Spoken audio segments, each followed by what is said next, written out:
much do you put in there? Your fuel tank capacity, we need to check your tank capacity.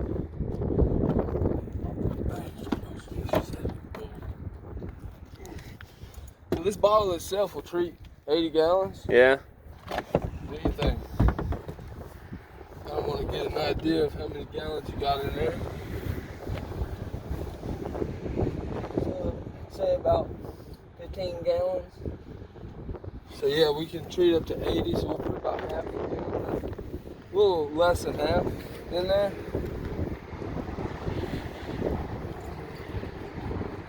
She's low, so.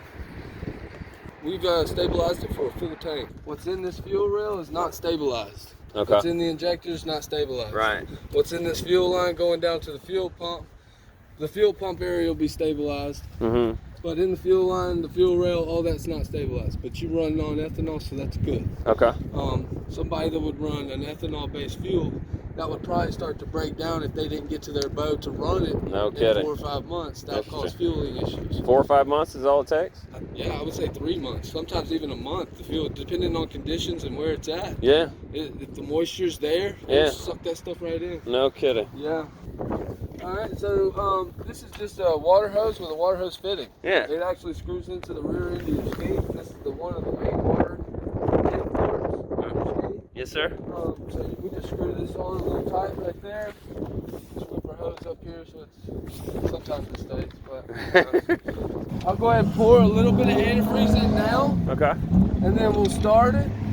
And then I'll pour a good bit more in after that. But I'm not going to start because you can't run these for long. So I'm just going to pour a good bit in. Okay. Blow it through, pour a good bit more in, then I'm going to start it and pour the rest in. That way anything else can get it. Wow. It's like you've done this before. Oh, I've done it a ton.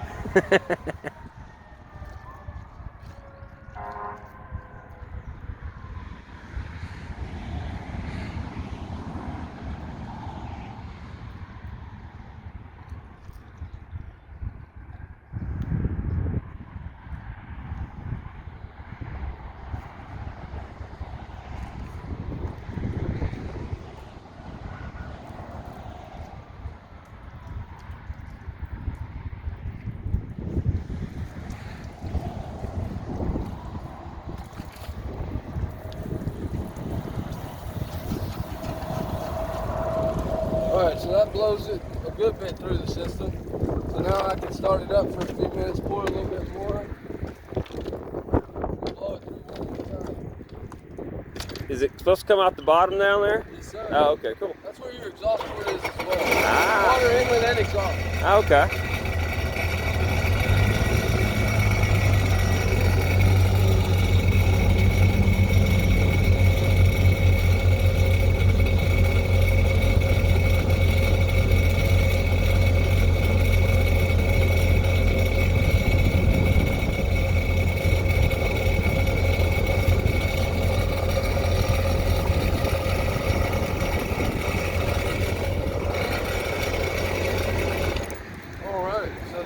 Stabilized, so we know we're good there. So we can take our hoses back off. We got pink fluid rolling out really good, so we're good on the water. We know you're safe now. Probably gonna need the oil to be really, really hot, so it sucks out like water. For a fast one, you gotta have it hot, yeah. But for this one, it's probably gonna be a lot slower. Yeah. So just pull your dipstick tube, shove the tube down in there, make sure it gets close to the bottom.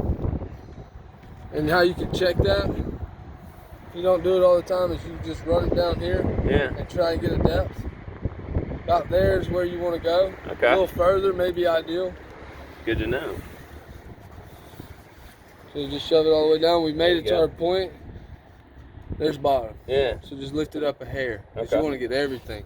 95% of the time when you do a suction like this, unless you pull the drain screw itself on the bottom of, well, yours has like 3 or 4 at the back of the PTO. Yeah. Which, I mean, Sea Doos are ridiculous. They have oil hidden everywhere. They do. They take like 5 quarts, but they literally have oil hidden everywhere because there's 2 oil pumps. One on the front, one on the back. No kidding. They both have a little bit of oil in them. Huh. And then the oil pan at the bottom, and then some oil lines, oil cooler. It's all in there, but you can't get it all to come down to one thing at one time. No kidding. So we normally get out about 4 quarts, almost a whole gallon. Okay. So since we've already started the motor, I'll have to bring the fogging oil back out here. But since we've already started the motor, we'll start it back up after this. Yeah. So what you'll want to do is start your motor. Yeah. Let it run for a few minutes. That way the oil gets on everything. Let the oil get everywhere. Right. After you sucked out a good bit and it starts to suck air, you can start the motor back up for just a second. Start it just to get the oil pumps running, which will push the oil back into the pan, and you can suck more out. Okay, interesting. Then you change your filter. Okay. Because if you start to change your filter, you're just gonna blow old oil on it. Right. Interesting. Okay. And if you try to loosen it right now, you're gonna blow oil everywhere. Yeah, exactly. So right now, it's just seriously a slow process right now.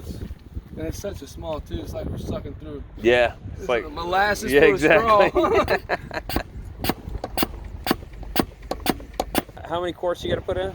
Depending on how many quarts I take out. Also depending on what the level is on the dipstick. Okay. So I should get most likely 3 levels, close to 4 levels maybe. Yeah. So this is a quart, a quart, a quart. Holy mackerel. So that kind of helps me gauge it. And also, I don't like to go off the oil because sometimes it could be overfilled, sometimes it could be underfilled. I like to go off the dipstick. Okay. I put the oil in. Once it gets on the dipstick, close to like about right here, I'll fire it up so it does put oil in the oil filter. There you go. In the cooler, in the both mode, puts oil back where it needs to be. Okay. And then I start to check it. Now, once I start it up, it should drop down to there. There you go. And then once it drops down to there, I top it back off to half. Ah, because it's already sucked in there. You're good to go. Wow. It's at halfway for me. I like it. That gives it room to expand. Okay. And it won't, because a lot of people think, I need to slam this thing to full. You know, full. I need to be at full. You know, I'm gonna blow my motor if it ain't full. Yeah. But if you put it at full and that oil expands. Right. Then this little thing right here on the back side of the motor catches oil, runs down this tube, runs right back into your intake. No kidding. Now, if you overfill this too much, it's going to dump a ton of oil into your intake. Then it's going to dump it from here on top of your piston, and then you're going to seize your motor because you just put way too much oil in. No kidding. Yeah, wow. So you got to be on spec with oil. Interesting. For sure. Especially with jet skis. And how often do you got to change your oil? Depends on how much you use it. Yeah. Definitely every 100 hours. Hours, After you hit your 100-hour mark. Yeah. I would do it every winter. Okay. Just so you're staying on top of your maintenance. Right. You know, if you ride it. I'm saying if you ride it. If you take it out at least 8 to 9 times, I would say change oil every year. But if you're taking it out 4 times, you don't know. Yeah. Then I wouldn't change it that year. I'd change it the next year. Right. It's probably not going to be that dirty. Right. But you want to try and stay on top of it. That way, when somebody else comes over and pulls your dipstick and it's like, you got black oil, man. It's like, you ain't changed it in 3 years. Yeah, exactly. And then you start doing oil changes on it, and it's got all this black oil over here and over here. You're just going to keep getting black oil. Right. Now you don't know what the oils look like. So exactly. It's always best to stay on it once a year. Oh, that's good to know. If you utilize it. That's really good to know. Yep. You seem to know your stuff, man. Oh, thank you. Yeah, man, I've been doing it for a while, you know. You got air in it, so you got to...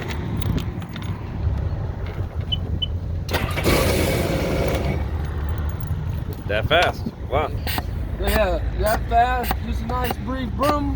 I don't get those pumps move fast, they're small. So, and that got us a good bit more oil, so now we're good to pull your filter off.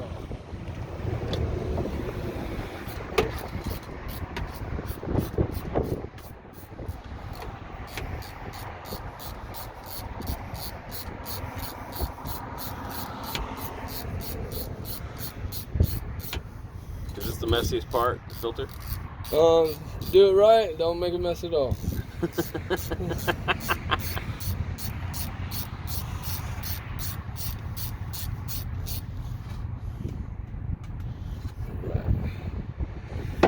But yes, it can be the mess. This is the messiest part, most likely.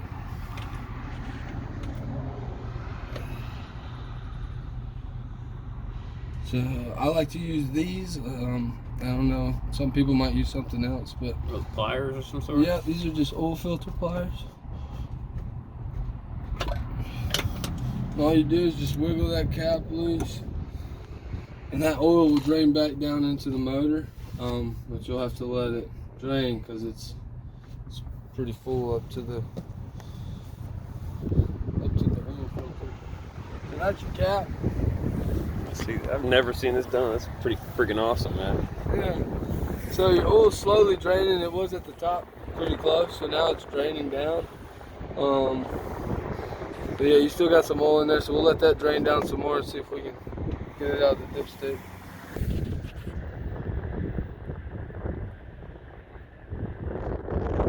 You soaking it up or something? Nope, I'm just watching the drips. Trying to make sure when I pull it out, I don't drip at that exact little point. So right now we just keep this. This is the brand new filter. That's a lot different. I always like to go numbers up. Numbers up. 3 quarts, almost 4. It's on that second startup, you know? Yeah. We were down here, now we've gotten almost Wow. a bit of oil on the second startup, you know? That's what I Wow. was telling you, it's hidden oil in this thing. It's a lot true. of people don't think that. They just suck it out, change the oil, but There's at that definitely point- more in At there. that point, you're only putting 2.5 quarts in Yeah. instead of an actual gallon. Of fresh stuff. Yeah, So it's sucking air right now, so that's a good thing. it's a good thing we're out of oil, so we can take this dipstick once we're sucking air, go down into here, suck out your filter oil, let that thing suck until that's come somewhat dry. Now you pump it? It's already been Oh, pumped. okay. It should be pumping it up or sucking it out somewhat. I can pump it again because it's taking forever now. Oh, I hit the damn The thing. key. Shit. So yeah, just suck that out.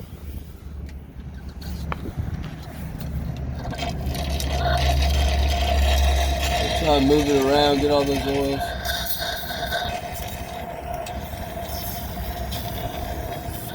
You never know what type of contaminants are in that oil, so try to get all of it that we can. And then that's it on the oil part, sucking out.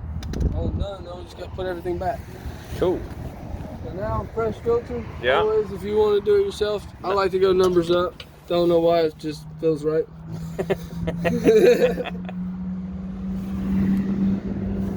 Cap kind of, I don't know if anybody really realizes this, but it has an alignment mark, a little flat surface. No kidding. So does on the chamber here, a little flat surface. Yeah. So I've always come across these where they're way over here, way over here. I like to make sure that they're right on, baby. Right on, man. So now give it a little push. Because these caps are sensitive. You gotta be real sensitive when you tighten this bolt down. Yeah. Because you can tighten it too much and cause an oil leak. Really? You can also tighten it too much and cause that cap to break. And you have to replace the whole cap. Well, how do you know it's on there good though? Snug. It's tight, Yeah. a little snug. No, I mean, Always like when you with push a- it on with your hands, is it? You It just pops. I'm pushing it in. I'm just pushing the Okay. O-rings in. Okay. Top. The main one you got to worry about is the center one that's All right. around the shaft. Right. Okay. So once you get all the way down, see I'm going nice and slow. Yeah. Once I get all the way down, I just want to snug it. There you go. Kind of just like your regular oil filter. There's no reason to tighten your oil filter down too much. Right. Because with the heat and everything tightens up. Yeah. So snug is the way to go. That's done. Oh wow. So Where do you put the oil in on this? I have no clue, man. Right there. right here, yellow cap's got the oil symbol on it. Okay. Do your best to be gentle with this tether. Yeah. They always break. They always break. Notoriously break. And if you one day it just breaks and you're over here and you're just normal got oil topping it off, you Yeah. spin it and it'll fall down in there and you're like, God, where'd it go? If it goes under the motor, you're screwed. You'll be Exactly. buying another cap. Exactly. Oh, it make it look gross. And try and always make slow pour these because sometimes they like to bubble back. And if they bubble back, man, it'd be oil in your bilge. So how do you know how much to pour in there? You just go nice and slow. I know I have a gallon, so I'm gonna go at least half, Okay. because that would be at least 2 quarts, maybe go a little more, and then I check it and start it. Just gotta watch that feel in that, 'cause it'll try to burp out. Kind of. Oh Whoa, shit. whoa, whoa, whoa. Decided to There want to it go is. down in there a little. See how it kind of trying Yeah. to bubble out back Yeah. there? Oh, you just gotta watch that, baby. We'll get a rag in there and wipe that up. Shit, decided. Yeah. Have it kind of an odd angle, don't they? Yeah. Right? And it's such a small pipe that it's rolling through down to another oil pump that it's got to pass. We can get it right up on that limit. I mean, we're close. We're almost half a gallon now. Half a gallon?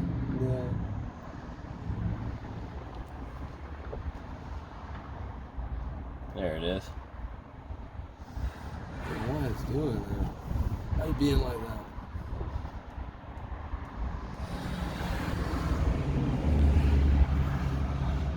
Just in case.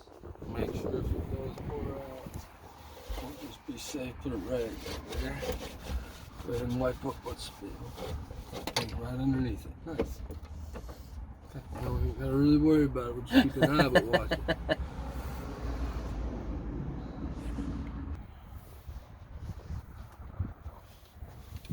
Oh.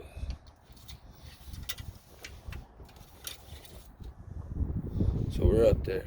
We're around the full mark. So we'll fire it up now.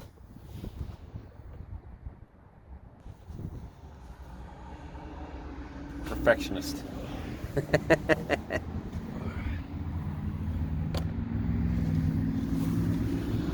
Just barely put the cap on. Be careful with that. Be careful with that, bro. You pull on it, it'll snap. Boom! Broke, done. Things are ridiculous. Okay. Now we can check the cap, make sure we're good there. Gotta run this for a few seconds. See all that smoke? Yeah. So you're good to go on your cap. We're good and tight. It's not leaking. So we're happy with it. Shut her down. Double check that oil level. See where she's at, and then we'll go from there. Always on the first pull, you want to wipe that stick. So we're pretty low. We'll try and get her about halfway. So we're right at that right now. Okay. So that good bit of oil filled up So we got the filter right now and all the other chambers that we emptied out. This is, I'm pulling off your injector rail. Okay. Some people will pull the spark plugs out. Yeah. I think the injector rail is a little easier. It's just 2 screws. Okay. And then pull the injectors out, lubricate it with the stabilizer. It's a oil-based lubricant. So that'll also lubricate the O-rings on the injectors whenever I go back in. So you don't have to worry about the O-rings becoming damaged or anything like that. There you go. Go ahead and put the oil all over the old plugs. So you see how they're brass? And they're literally just inserted into plastic. So this is plastic. And that's just a brass insert. So you gotta be real easy with those. So let's go. Get your fogging oil. Always tilt your tip. What's that? Because if you do like this, you'll run, most of your gas comes out. Yeah. And then at the end, when it doesn't spray anymore, you'll have a bunch of liquid left over. No kidding. Yeah. Hi. I learned that over time. So that's enough there. You just pop that back on so your oil doesn't come blasting all everywhere.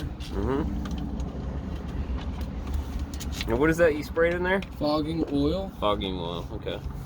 If you do this yourself, Yeah. if you take these off, these are brass inserts underneath here. Okay. So it's snug. Yeah. Don't come over here and wrench it down. You want her tight. No, just snug. You'll end up stripping it out. Oily thing to keep your motor good. Yeah. But it's definitely gonna foul plugs. Yeah. Will definitely foul plugs. Huh. 2-stroke is definitely good to use. You put them in the cylinders and all that, but it's a little too much, I think. Fogging oil's enough. And then what you're gonna do is you want to stop the fuel. Wide open when you go to start. This jet ski will stop the fuel from coming on and sparking. Okay. So literally it'll just turn over. Yeah, look at that. Spark plugs, how often you got to change those typically? I would say if you ride it annually, for sure. And if you don't really ride it too much, every 2 years or every 100 hours, you know, depending on when you reach that mark. So you can see they're oily. Yeah. They look good and oiled.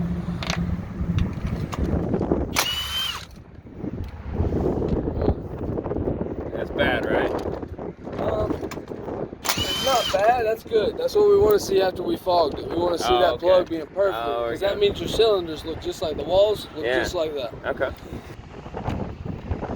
What are you setting it to? They're already preset for the ski as well.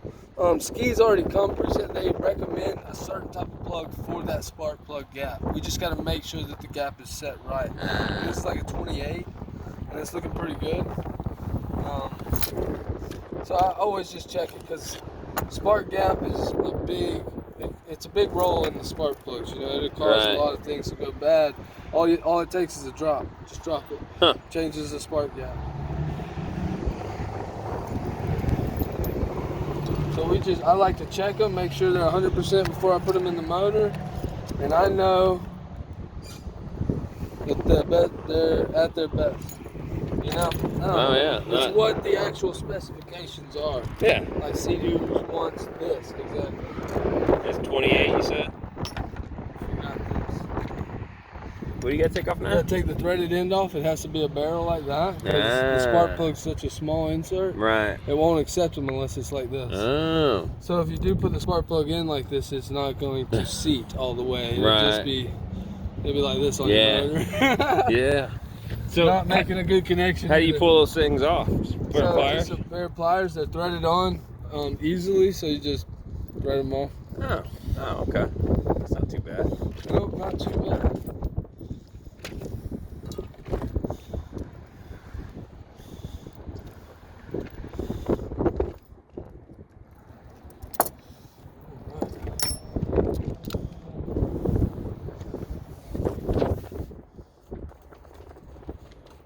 Nice and slow in the hole, that way you don't change the spark plug yet.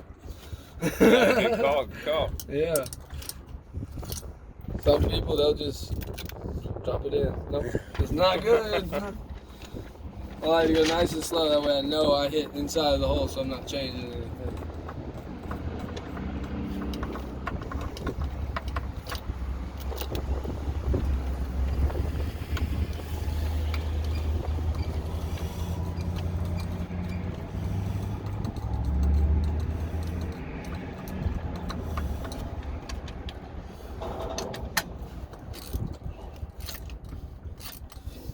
You can take them out with an impact, but I would highly recommend putting them back in with a wrench. Yeah. You never want to impact a spark plug in. You'll snap that thing off faster than you then you really be in for it. Has that ever happened? Oh, I've known people to do it. Yeah. People, not to me. I don't know. I'm not trying to pay for somebody's head. Because once you break that spark plug off, you know, it's literally, you break it off. It's most of the time right here or right here. So I mean, trying to get that thing out. You're drilling into somebody's head at that point. No, I'm not about that. I will finger it all day.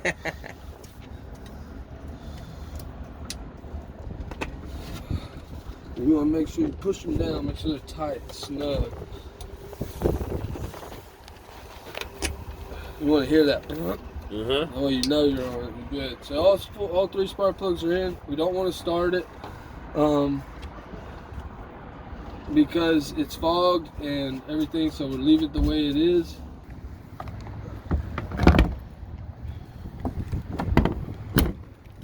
Right. She shut up tight and right. Good to go. So now we just got to take this battery off. And that's the only one you take off for... That's the only one you need to take off. Okay. Just so there's not a power drain. As long as it can't complete a circuit, you're good to go. Okay, and cool. With that being disconnected, there's no circuit. Okay. Pull the gas up when you leave. Yeah. And then, because right now it's stabilized for a full tank. And it's best to top it off with more gas, but fresh. That way it'll make that older gas a little fresher. There you go. Okay. So I always recommend, if you ain't got a full tank, we treat for a full tank. So okay. Go ahead and fill her up. Okay. So go ahead and take it to the gas station and get some non-ethanol or whatever you run. Yeah. If you do lake fuel. Yeah. Then there's a non-ethanol station right up the road. Okay. And then if you normally run just a 93 or something like that. Yeah. Just a regular gas station right there. Does it matter? Sometimes a lot of people care what they run through it. Non-ethanol really can be bad for the motor. Yeah. And it can be bad inside the gas tank. That's why we have to use stabilizers, because if you use regular gas, within 3 months, that fuel is starting to break down and deteriorate because of the ethanol. No kidding. Yeah. I had no clue of that. Ethanol attracts water, attracts the water, and then that'll start to separate your fuel. No kidding. Yeah, it'll become gummy and nasty. Yeah, non-ethanol is the best way to go. If you're using non-ethanol, Yeah. best way to go. It'll right. last longer as well. Okay. So at end of the world comes down to Yeah. it, get non-ethanol. Yeah. It'll last a little longer. Coolant's a little low, but I think it would raise if it got warm. Okay. Now, to start this baby back up, what do we got to do? To start it up, all you gotta do is hook your ground back up. Yeah. Put the key on, start it up. When you take it out the first time, and it'll smoke for a few seconds to burn off all that oil. Yeah. That's it? Yep. Wow. Battery back together. Make sure you get your key. Yeah. Don't forget your key. You're gonna need your key. Put the battery back together. Key it on and roll out. Head out to the first bar. Get your beer.